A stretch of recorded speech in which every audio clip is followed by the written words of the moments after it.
मुख्यमंत्री नीतीश कुमार एक और अपनी सरकार को लेकर के कहते हैं कि यहाँ सुशासन की सरकार है, तो दूसरी ओर नीतीश कुमार की पार्टी जदयू के नेता ही अब बिहार के प्रशासनिक अधिकारियों को धमकी देते हैं। जी हाँ, धमकी का ये पूरा का पूरा मामला जदयू के एक नेता पर आरोप लगा है कि उन्होंने किसी और को नहीं बल्कि एसडीएम साहब को धमकी दी है।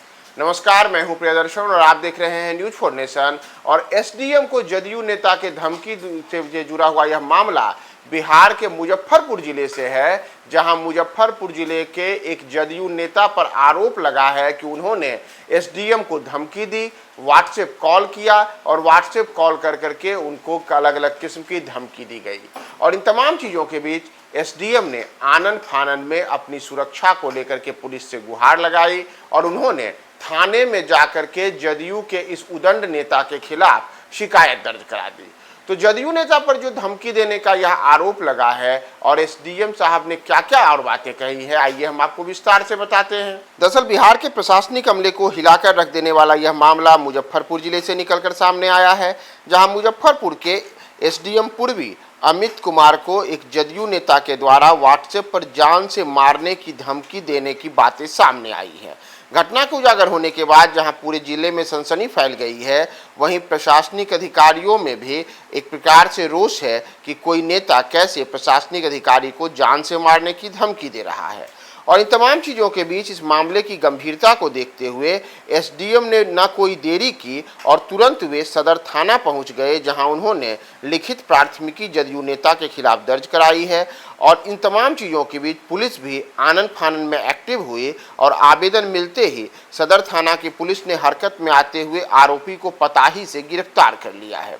दरअसल आपको बताएं कि जिस शख्स की गिरफ्तारी हुई है, तो गिरफ्तार आरोपी की पहचान जदयू के पूर्व जदयू जिला उपाध्यक्ष महानगर किसान प्रकोष्ठ के रूप में की गई है। हालांकि पूछताछ में जो बातें आई हैं उसमें कई बातें चौंकाने वाली हैं। जैसे पार्टी ने तत्काल सफाई देते हुए कहा है कि आरोपी का अब जदयू से कोई संबंध नहीं रहा है। जदयू जिला स्तर के नेताओं ने बयान जारी करके कहा है कि वह कभी जदयू में सक्रिय थे, लेकिन काफ़ी समय से पार्टी से अलग हैं, इसलिए उनका कृत्य को जदयू से लेना देना नहीं है। लेकिन तमाम चीज़ों के बीच जहां प्रशासनिक तंत्र एक ओर हिल करके रह गया है, वहीं दूसरी ओर जिले की राजनीति में भी एक प्रकार से इस घटना ने हलचल मचा दी है कि क्या नेताओं में इस प्रकार से आप कह सकते हैं कि उदंडता है कि वह किसी प्रशासनिक अधिकारी को जान से मारने की धमकी दे सकता है।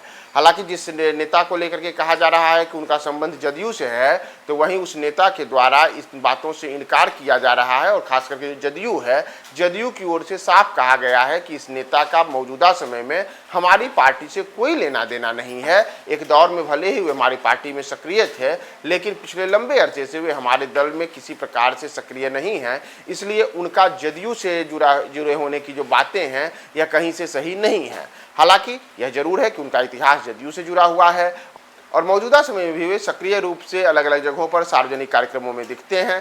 तो इस नेता के जदयू से जुड़े होने की सच्चाई क्या है और इन तमाम चीज़ों के बीच एसडीएम को जो जान से मारने की धमकी दी गई है, उसके बाद जो गिरफ्तारी हुई है, उसमें और क्या खुलासे निकल करके सामने आते हैं, हम आपको तमाम अपडेट्स बताएंगे। बने रहे न्यूज फॉर नेशन के साथ।